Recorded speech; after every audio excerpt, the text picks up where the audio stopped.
Alright, listen up. Ready to become everyone's favorite person without breaking a sweat? Let's dive in. First off, be yourself. No one likes a copycat unless you're really good at impressions. Just be the unique, quirky you, even if that means rocking a bathrobe in public. Next, listen more. You don't need to grow elephant ears, just nod like you care. Trust me, you'll not only win hearts but also catch some juicy gossip. Now be kind.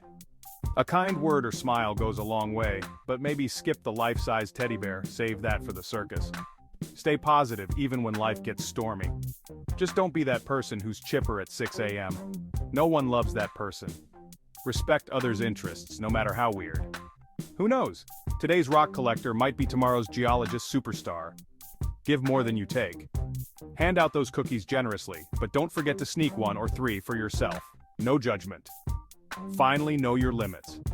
It's okay to sneak out of the party early, especially if karaoke is involved. Remember, you don't have to be perfect, just be real. The world needs more people like you, especially if you're bringing cookies. Go on, be yourself and let the love roll in, or at least some mildly entertained smiles.